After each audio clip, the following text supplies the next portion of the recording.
Hello दोस्तों, तो कैसे यार आप लोग। आशा करते हैं आप लोग मस्त होंगे और आपकी तैयारी भी मस्त चल रही होगी। तो जैसा कि यार हम लोग क्लास 12 केमिस्ट्री का जो चैप्टर 8 है एल्डिहाइड कीटोन तथा कार्बोक्सिलिक अम्ल, तो आज हम इसमें क्या पढ़ने वाले, आज हम इसमें पढ़ने वाले कार्बोक्सिलिक अम्ल के बारे में। कार्बोक्सिलिक अम्ल क्या होते हैं, इनका सूत्र कैसे बनता है, इनका आईयूपीएसी कैसे लिखा जाता है, आईयूपीएसी नाम, साधारण नाम, और ये बात करेंगे कार्बोक्सिलिक अम्ल आपके कितने प्रकार के होते हैं। ठीक है, इसके प्रकार भी देखेंगे, इसका आईयूपीएसी नाम, साधारण नाम, सब कुछ आज के इस वीडियो पे हम लोग क्लियर करने वाले। ठीक है, एकदम मस्त तरीके से।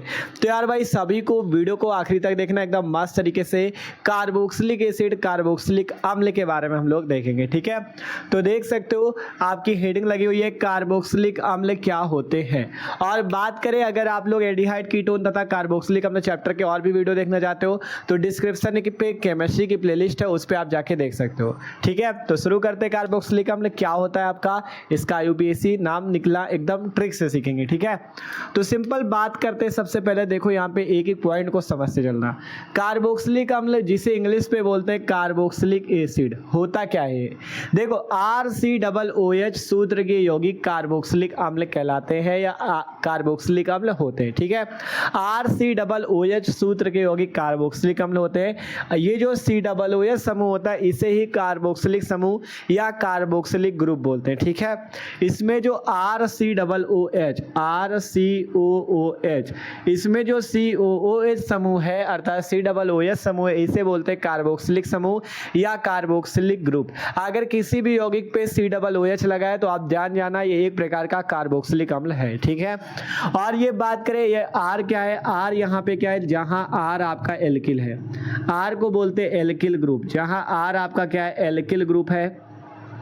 एल्किल आपको पता है जैसे क्या क्या होते हैं, जैसे कि आपका CH3 हो गया, C2H5 हो गया, C3H7 हो गया, ये सभी आपके क्या होते हैं, एल्किल ग्रुप कहलाते हैं। ठीक है, CH3 C2H5 C3H7 ये सभी क्या होते हैं, एल्किल ग्रुप होते हैं। ठीक है, इसका नाम मेथिल एथिल प्रोपिल, तो मेथिल एथिल प्रोपिल ब्यूटिल इस टाइप के ग्रुप को क्या बोलते हैं, एल्किल समूह या एल्किल ग्रुप बोलते हैं। अब मान लो अगर हम लोग यहाँ पे R की जगह कोई भी ग्रुप लगाते हैं, मान लो R की जगह हम क्या लगा दें, CH3 ग्रुप लगा दें, तो यहाँ पे क्या हो जाएगा CH3COOH, तो ये एक प्रकार का क्या हो जाएगा, कार्बोक्सिलिक अम्ल। अगर हम यहाँ पे C2H5 लगा दें तो यहाँ पे क्या हो जाएगा C2H5COOH अर्थात C2H5COOH। ठीक है, इनके नाम लिखना अभी आपको सिखाएंगे, टेंशन ना लो, बस ये समझो अभी ये कार्बोक्सिलिक अम्ल क्या होते हैं। तो आपको अगर दिया गया C2H5COOH और आपसे कहा गया बताओ कौन सा यौगिक है, तो आप बता दोगे कि इसमें COOH समूह लगा अर्थात ये कार्बोक्सिलिक अम्ल है एक प्रकार का। ठीक है, जहां CH3 और C2H5 क्या है, एक प्रकार के एल्किल ग्रुप है, एल्किल समूह है। ठीक है, आप देखो RCOOH सूत्र के यौगिक को तो कार्बोक्सिलिक अम्ल कहते हैं और R आपका एल्किल समूह होता है, जहां CH3 C2H5 C3H7 आप R की जगह लगा सकते हो। आप बात कर लेते हैं कार्बोक्सिलिक अम्ल के प्रकार, नाम अभी सिखाएंगे लेकिन टेंशन ना लो, पहले कार्बोक्सिलिक अम्ल के प्रकार देखते हैं।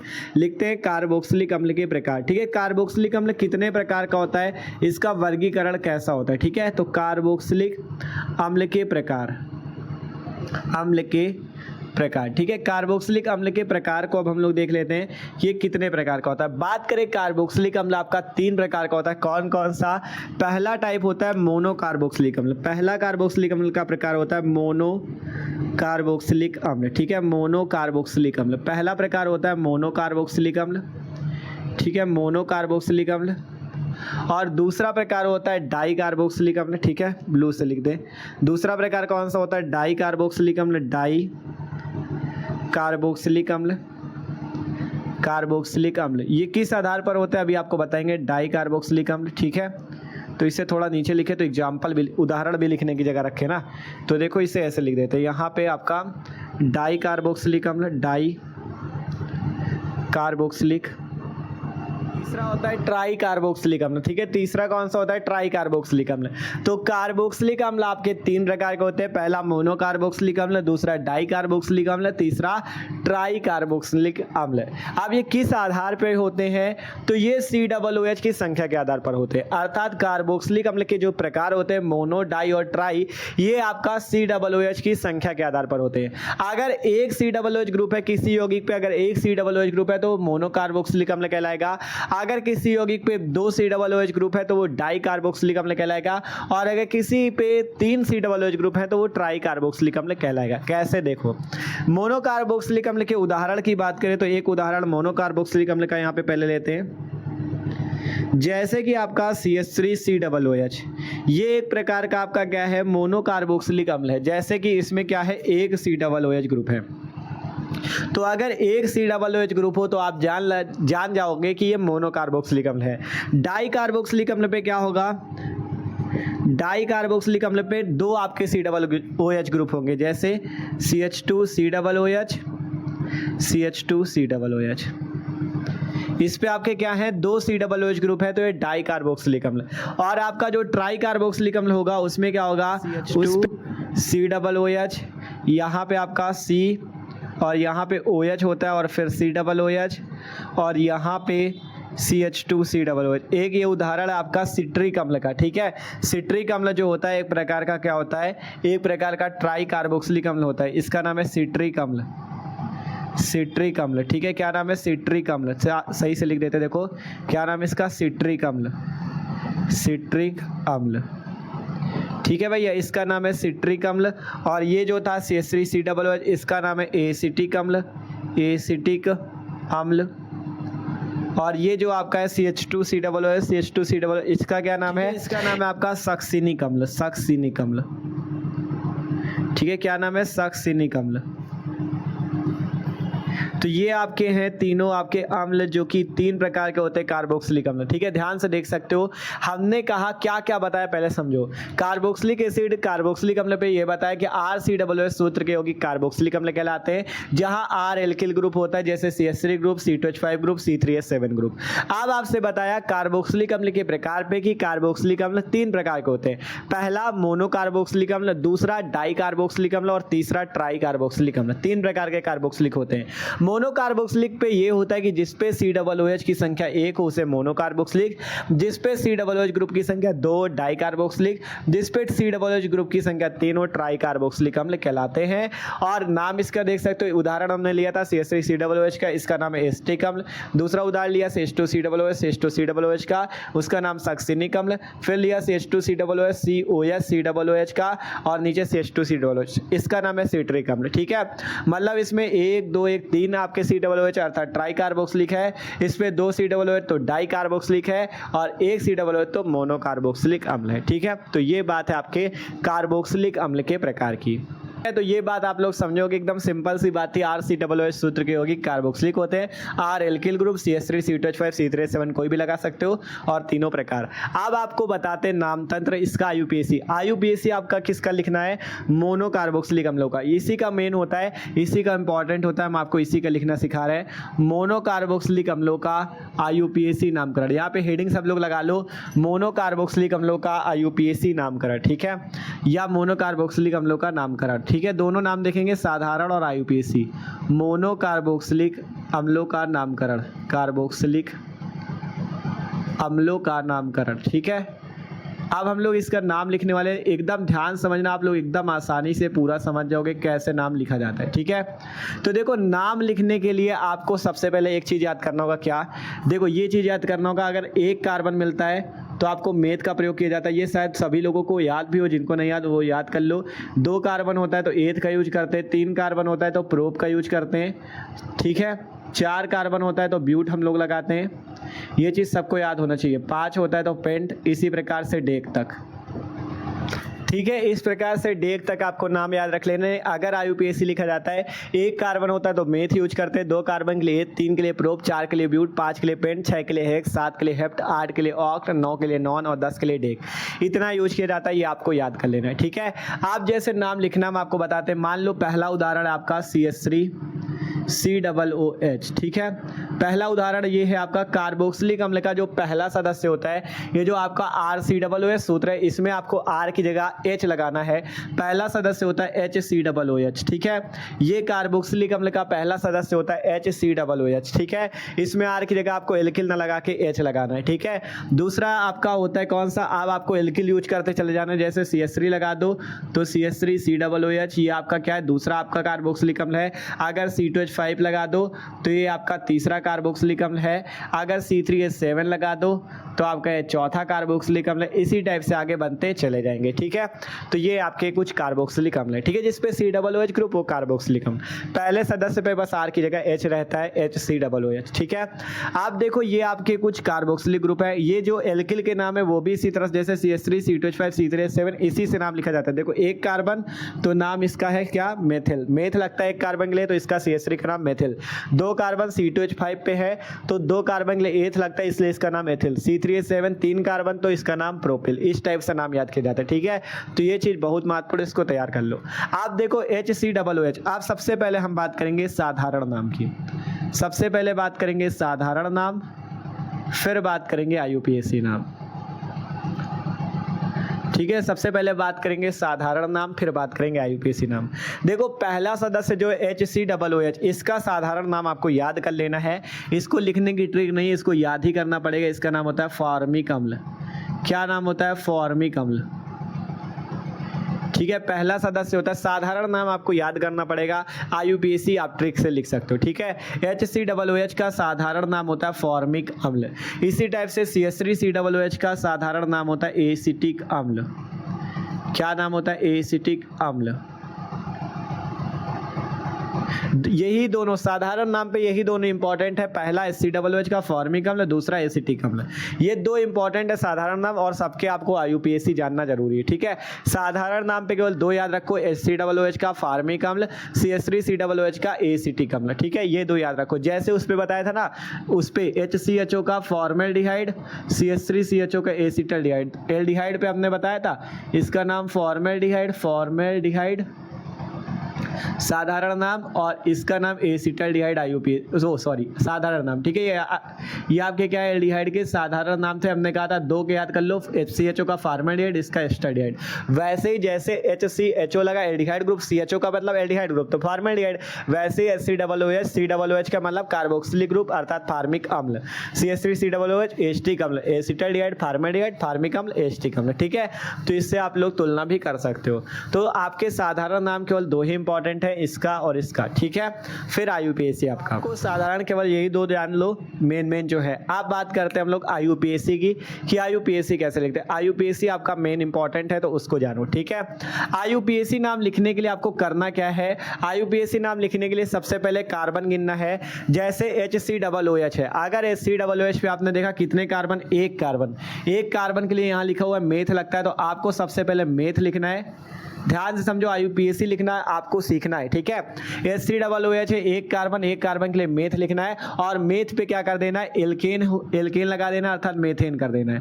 अगर एक कार्बन कार्बोक्सिलिक पे अगर एक कार्बन मिले तो सबसे पहले आपको मेथेन लिख देना है, क्योंकि एक कार्बन के लिए मेथ लगता है तो आपको मेथ की जगह क्या करना है, मेथेन लिख देना है, ठीक है। अगर दो कार्बन मिलते, देखो एक कार्बन ये, एक कार्बन ये, दोनों कार्बन गिनना, कार्बन सभी गिनना, ठीक है। दो कार्बन के लिए क्या लगता है, एथ, तो इसका नाम आपको पहले एथेन लिख देना है, ठीक है। अगर एक कार्बन मिले तो एक के लिए मेथ लगता है मेथेन लिख दो, दो कार्बन के लिए एथ लगता है एथेन लिख दो, तीन मिले प्रोप के लिए प्रोपेन लिख दो, ठीक है। इस टाइप से। अब एक चीज याद रखना, कार्बोक्सिलिक अम्ल के लिए जो आपका नाम लिखने के लिए यूज किया जाता है वो होता है ओइक अम्ल। ओइक अम्ल यूज किया जाता है, ठीक है। ओइक अम्ल यूज किया जाता है। अगर आप लोग IUPAC लिख रहे हो तो आपको यूज क्या करना है, आपको नाम के अंत पे ओइक अम्ल यूज करना है। जैसे एक कार्बन था तो मेथेन लिख दिया, मेथेन प्लस ओइक अम्ल जोड़ दो तो मेथेनोइक अम्ल इसका नाम हो जाएगा। इसका नाम क्या हो जाएगा, मेथेनोइक अम्ल। IUPAC नाम हो जाएगा मेथेनोइक अम्ल।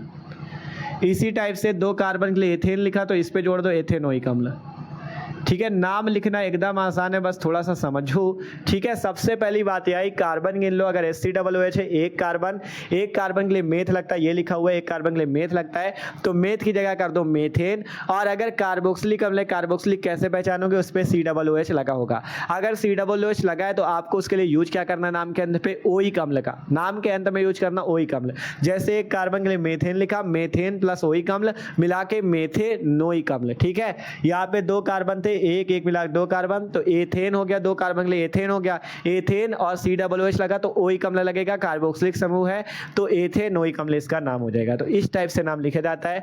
अगला जैसे C2H5 COOH, इसका नाम लिखना है तो सिंपल कार्बन गिन लो, दो कार्बन एक मिला के तीन कार्बन के लिए प्रोप लगता है तो पहले प्रोपेन कर दो, प्रोपेन कर दो और आपने देखा COOH लगा है तो आपको पता है नाम के अंत पे क्या लगेगा, ओइक अम्ल। तो प्रोपेन प्लस ओइक अम्ल मिला के प्रोपेनोइक अम्ल, प्रोपेनोइक अम्ल इसका नाम हो जाएगा। ठीक है, इसी टाइप से आपको नाम लिखते जाना है। अगला है C3H7COOH, यहाँ पे कार्बन गिनो, 3 कार्बन ये रहे, 1 कार्बन ये रहा, 4 कार्बन के लिए ब्यूट लगता है तो इसका नाम क्या हो जाएगा, ब्यूटेन पहले कर दो। और आपको पता है COOH लगा तो ब्यूटेनोइक अम्ल इसका नाम, ब्यूटेनोइक अम्ल। ठीक है, इस टाइप से नाम लिखा जाता है। अगर 1 कार्बन तो मेथेनोइक अम्ल, 2 कार्बन तो एथेनोइक अम्ल, 3 कार्बन तो प्रोपेनोइक अम्ल, 4 कार्बन तो ब्यूटेनोइक अम्ल, 5 कार्बन तो पेंटेनोइक अम्ल। ठीक है, बस याद रखना ओइक अम्ल कब लगेगा, जब COOH ग्रुप होगा। ठीक है, जब COOH ग्रुप होगा तब आपका ओइक अम्ल यूज किया जाएगा। ठीक है, जब COOH ग्रुप होगा तब आपका ओइक अम्ल यूज किया जाएगा, जैसे देख सकते हो यहाँ पे। ठीक है, 1 कार्बन के लिए मेथेनोइक अम्ल, 2 कार्बन के लिए एथेनोइक, 3 के लिए प्रोपेनोइक, 4 के लिए ब्यूटेनोइक। ठीक है, इस टाइप से आप यूज कर सकते हो। और भी कुछ उदाहरण देते हैं, अभी तो ये सिंपल वाले हैं, अब आपके इस टाइप से भी आपको मिल सकते हैं, जैसे CH3 CH2 CH2 CH2 CH2 CH2 COOH, इस टाइप से मिल जाए तब भी किसी को टेंशन लेने की कोई ज़रूरत नहीं है। अगर इस टाइप से ओपन चेन पे मिले तब भी आपको टेंशन नहीं लेना। आपको करना क्या है, जब इस टाइप से स्ट्रक्चर पे मिले जिसमें कार्बन कार्बन कार्बन इस टाइप से जुड़े हों तब आपको क्या करना होता है, तब कार्बन की गिनती गिननी होती है। और कार्बन की गिनती किस तरह से करनी होती है, जिस तरफ से ज़्यादा कार्बन मिलते हैं। ठीक है, और कार्बन की गिनती वहाँ से करना जहाँ से COOH ग्रुप लगा हो।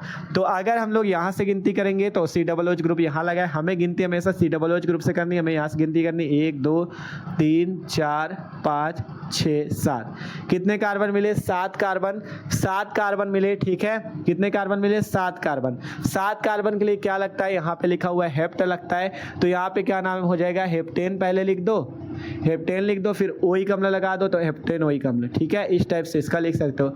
डरना आपको बिल्कुल नहीं है, सिंपल देखो कार्बन गिन लो, आपको हेप्टेनोइक अम्ल नाम लिख दिया। ठीक है, लेकिन जब ये पहले कार्बन पे होगा तब इस टाइप से लिखा जाएगा, जब पहले ही कार्बन पे COOH होगा तब हेप्टेनोइक अम्ल। ठीक है,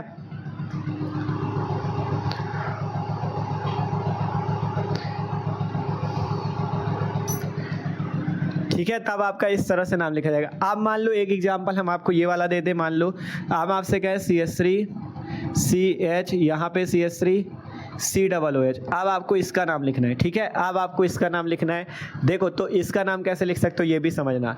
देखो जब सीधी चेन इस टाइप से केवल होती है तो हम लोग आसानी से नाम लिख लेते हैं, जैसे 7 कार्बन गिने हेप्टेनोइक अम्ल, 8 कार्बन होते तो ऑक्टेनोइक अम्ल, 9 कार्बन होते तो नानेनोइक अम्ल, इस टाइप से लिखते चले जाते हैं। ठीक है, डेकेनोइक अम्ल तक।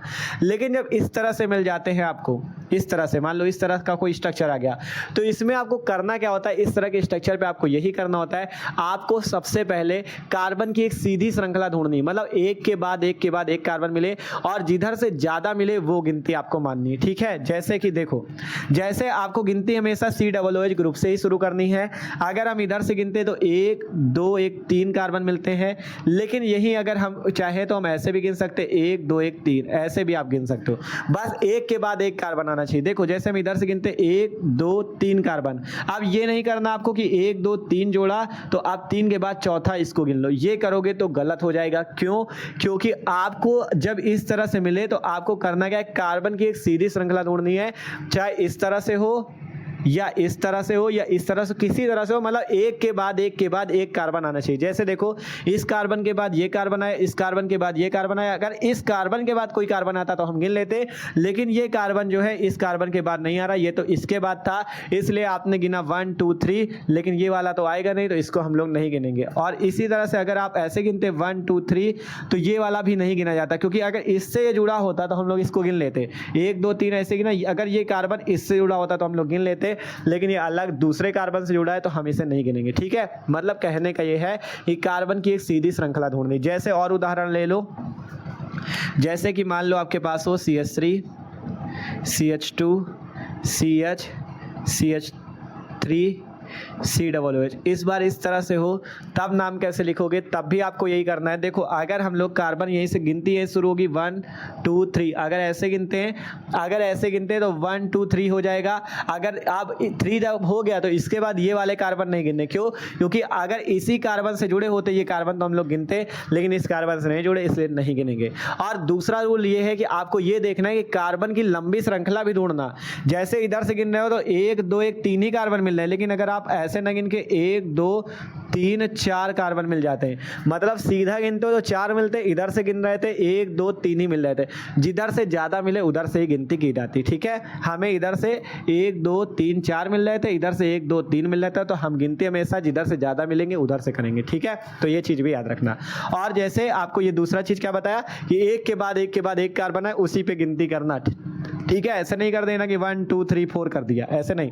अगर इसी से जुड़ा होता ये वाला तो हम इसको 4 लिखते, लेकिन इससे नहीं जुड़ा तो 4 नहीं लिखेंगे। ठीक है, अब बात आती नाम इसका कैसे लिखें। तो देखो अभी कुछ देर के लिए जैसे आपके पास कितने कार्बन 1 2 3 जिस पे नंबर लिखा हुआ है, ठीक है, जिस पे हमने नंबर लिखा 1 कार्बन 2 कार्बन 3 कार्बन, 3 कार्बन है। अभी कुछ देर के लिए CH3 को भूल जाओ। अगर इस CH3 को भूल जाए तो इसका पे कितने कार्बन 3 कार्बन के लिए क्या लगता है, प्रोप लगता है, तो इसका अभी नाम क्या हो जाता है, प्रोपेनोइक अम्ल। क्या नाम हो जाता, प्रोपेनोइक अम्ल, क्योंकि COOH लगा था तो प्रोपेनोइक अम्ल इसका नाम हो जाता। ठीक है, यही तो होता, क्योंकि 3 कार्बन है, 1 2 3 कार्बन के लिए प्रोप लगता है तो प्रोपेनोइक अम्ल इसका नाम हो जाता, क्योंकि COOH लगा था। अब लेकिन यहाँ पे एक बात ये आती, आपने इतना तो नाम लिख दिया, इतना देखो ऊपर तक का जो CH3 CH3OH था प्रोपेनोइक अम्ल, लेकिन अभी ये CH3 बच रहा है जो कि इस कार्बन से जुड़ा हुआ है। अब आप देखोगे इस CH3 पे कितने कार्बन, एक कार्बन के लिए क्या लगता है, मेथ लगता है, और H3 लगा है अर्थात CH3 ग्रुप है, अर्थात मेथिल ग्रुप हो जाएगा, क्योंकि एल्किल है। देखो एल्केन जो होते हैं वो ये होते हैं, मेथेन CH4 C2H6, ये सारे एल्केन होते हैं। अगर इससे एक हाइड्रोजन हटाओ तो एल्किल बन जाता है, जैसे CH4 से एक हाइड्रोजन हटाओ CH3, C2H6 से एक हाइड्रोजन हटाओ C2H5, तो एल्केन से एक हाइड्रोजन कम करने पे एल्किल बनता है। तो ये आपका CH3 लगा है, मतलब एक कार्बन के लिए मेथ होता है, तो ये मेथिल ग्रुप आपका लगा हुआ है। तो मेथिल ग्रुप किस कार्बन पे लगा हुआ है, इस दूसरे कार्बन पे, तो आपको इसका नाम भी लिख देना है 2 मेथिल। तो इसका जो पूरा नाम हो जाएगा 2 मेथिल प्रोपियोनिक अम्ल, 2 मेथिल प्रोपेनोइक अम्ल इसका नाम हो जाएगा। कैसे, देखो सिंपल, यहाँ पे आपने देखा, सबसे पहले देखोगे दूसरे कार्बन पे CH3 लगा है, तो पहले आपको इसका नाम लिख देना है। दूसरे कार्बन पे CH3 अलग ग्रुप लग रहा है तो इसका नाम लिख दो 2 मेथिल। फिर आपने देखा 1 2 3 कार्बन पे नंबरिंग है जिसपे COOH लगा था, तो इसका नाम हो जाएगा प्रोप के हिसाब से प्रोपेनोइक अम्ल। नीचे वाले का भी देख लो तो और अच्छे समझ में आएगा। देखो आपने देखा 1 2 3 4 कार्बन हमें सीधा मिल रहे हैं, लेकिन दूसरा एक कार्बन पे जो CH3 लगा हुआ है ये वाला, ये हमें अलग दिख रहा है, ये अलग दिख रहा है, ये अलग से जुड़ा, तो इसका भी नाम तो लिखना पड़ेगा ना। तो सबसे पहले आपको इसी का नाम लिख देना, दूसरे कार्बन पे CH3 लगा इसलिए इसका नाम लिख दो 2 मेथिल। क्या लिख दो, इसका नाम 2 मेथिल, क्योंकि CH3 लगा तो मेथिल, CH2H5 लगा होता तो एथिल, C3H7 लगा होता तो प्रोपिल। ठीक है, कार्बन के हिसाब से देख लेना, एक कार्बन इसलिए मेथिल, तो दूसरे कार्बन पे अलग से ग्रुप लगे इसलिए इसका नाम मेथिल, 2 मेथिल हो गया। कार्बन कितने, 1 2 3 4 कार्बन के लिए क्या लगता है, ब्यूट, तो ब्यूट लगा दो। और आपको हमने बताया तो ब्यूटेन करना होता है, क्योंकि जब सिंगल बॉन्ड है तो एन लगाना है, ब्यूटेन। आप COOH ग्रुप लगा तो ओइक अम्ल लगा देंगे, तो ब्यूटेन ओइक अम्ल, तो इसका नाम जान गए 2 मेथिल ब्यूटेनोइक अम्ल। ठीक है, तो इसी तरह से नाम लिखा जाता है एकदम आसान तरीके से। ठीक है, सॉरी शायद आप लोगों को अभी तक इधर का दिख नहीं रहा था, तो आप देख लेना पूरा। ठीक है, थोड़ा मोबाइल आपका उधर का लगा था। ठीक है, तो आपका इधर ये चीज़ लिखा हुआ था, देख सकते हो। ठीक है, तो सिंपल आप लोग नाम लिखना सीख चुके हो, कैसे लिखा जाता है नाम। बस ये याद रख लो, लास्ट पे ओइक अम्ल का यूज करना है। ठीक है, अगर एक कार्बन तो मेथेनोइक अम्ल, 2 कार्बन एथेनोइक अम्ल, इस टाइप से लिखते आपको चले जाना है। ठीक है, तो इस तरह से आप किसी भी कार्बोक्सिलिक अम्ल का नाम लिख सकते हो। जैसे COOH था, एक कार्बन मिला तो मेथ लगाया, फिर आपको पता है उस पर हमने कहा एन जरूर लगा देना, मेथेन कर देना। COOH ग्रुप होने की वजह से नाम पे क्या लगेगा, अंत पे ओइक अम्ल, तो मेथेनोइक अम्ल। ठीक है, तो इसी टाइप से आपको नाम लिखना था। तो ये आपका हो गया मोनो कार्बोक्सिलिक अम्लों का नामकरण। साधारण नाम केवल 2 के याद रख लो, HCOOH का फार्मिक अम्ल, CH3COOH का एस्टिक अम्ल, और सबके मेन आपको IUPAC आने चाहिए। ठीक है, तो आप सीख चुके हो नामकरण, और कार्बोक्सिलिक अम्ल भी सीखा क्या होता है, उसके प्रकार, तीनों प्रकार, और उसका मोनो कार्बोक्सिलिक अम्लों का नामकरण। अब आपको इस चैप्टर पे जो एल्डिहाइड, कीटोन तथा कार्बोक्सिलिक है, इस पे आपको इन्हीं 2 टॉपिक के बारे में पढ़ना है, फॉर्मिक अम्ल, एस्टिक अम्ल। अब अगले वीडियो से हम लोग स्टार्ट कर देंगे फॉर्मिक और एस्टिक अम्ल को। तो जो लोग चैनल पे नए हो सब्सक्राइब कर लो, क्योंकि मस्त तरीके से आपकी तैयारी हो रही क्लास 12 केमिस्ट्री की। ठीक है, सब लोग जुड़ जाओ चैनल से, अपने दोस्तों को भी जोड़ लो, मस्त तरीके से आपकी तैयारी हो रही है। ठीक है, डिस्क्रिप्शन पे आपको प्लेलिस्ट मिल जाएगी केमिस्ट्री की, उस पर आप जाके चैप्टर 8 एल्डिहाइड, कीटोन तथा कार्बोक्सिलिक के सारे वीडियो देख सकते हो। ठीक है, तो मिलते हैं यार अगले वीडियो पे। चैनल पे नए हो तो सब्सक्राइब जरूर कर लेना, जिससे आपके पास अगले वीडियो की नोटिफिकेशन भी आ जाएगी।